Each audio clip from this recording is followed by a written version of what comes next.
জীবনযাত্রা মানোন্নয়ন করছে সে বিষয়ে আমরা দেখব। এখন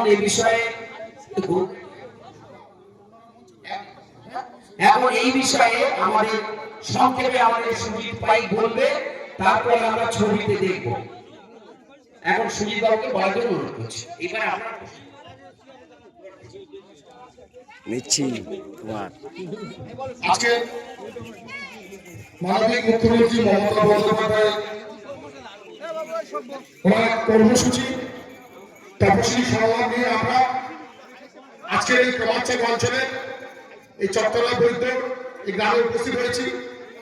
তো ইতিমধ্যে আপনারা একটা জিনিস দেখেছেন যে আমাদের কেন্দ্রে যে বিজেপি নামক যে সরকার আছে, আজকে সেই বিজেপি সরকার চক্রান্ত করে বাংলা আমাদের পশ্চিমবঙ্গে বাংলাকে ডিভাইডেশন করার চেষ্টা করছে, বাংলাকে বিভক্ত করার চেষ্টা করছে।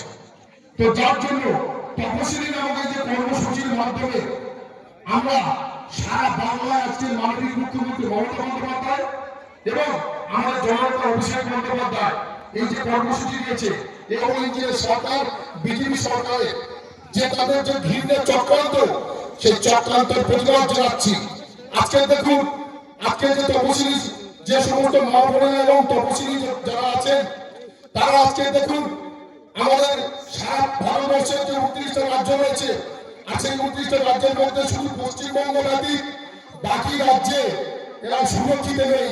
আমার মা বোনেরাকেও সুরক্ষা নেই, কারণ তাদের উপর নির্যাতিত হচ্ছে, তাদের উপর অত্যাচারিত হচ্ছে। আজকে দেখুন না, আমরা দেখেছি টিভি পর্দায় কিছুদিন আগে দেখেছি যেটা উত্তরপ্রদেশের হাতরাসে এক বোনকে ধর্ষণ করে হত্যা করেছে এবং তার প্রতিবাদে পশ্চিমবঙ্গ থেকে আমাদের মাননীয় মুখ্যমন্ত্রী অনেক এমএলএ এমপিদের পাঠিয়েছিল তার পরিবারের সঙ্গে দেখা করার জন্য। কিন্তু আজকে সেই উত্তরপ্রদেশের সরকার যোগী আদিত্যনাথ এবং সেই বিজেপি সরকার তাদেরকে সেখানে ঢুকতে দেয়নি এবং তার পরিবারের সঙ্গে দেখা করতে দেয়নি। কিন্তু সেখানে আজকে ভারতবর্ষের সংবিধানটা কোথায়? ভারতবর্ষের সংবিধান তো একটাই হবে, যেখানে মা বোনেদের যদি নির্যাতিত হয় তার জন্য তো একটাই সংবিধান থাকবে, তার শাস্তি হবে, শাস্তি হওয়া দরকার। কিন্তু সেই বোনের কোনো শাস্তি, তার যার অপরাধীদের কোনো শাস্তি হয়নি। কেন? সেটা বিজেপি সরকার আছে বলে সেখানে। আজকে দেখুন মণিপুরের ঘটনা, মণিপুরের দুই বোনকে আজকে এই সরকারকে আমাদের রুখতে হবে। আজকে যেখানে যেখানে তপশিলি পরিবার মুক্ত যারা আছে তাদের উপর যে নির্যাতন করছে অন্যান্য রাজ্যে, আজকের আমাদের বাঙালিরা তারা যাচ্ছে বিভিন্ন অন্যান্য রাজ্যে কর্মের তাগিদে, আর এবং সেখানে গিয়ে বাংলা কথা বললে তাদেরকে পিটিয়ে সেই রাজ্য ছাড়া করছে। এবং সেখানে দেখেছি আমরা টিভির পর্দায় বা আমাদের সোশ্যাল মিডিয়ায় দেখছি যে যারা ওখানে 33 কুলপি বিধানসভা নির্বাচনের তিনি প্রার্থী,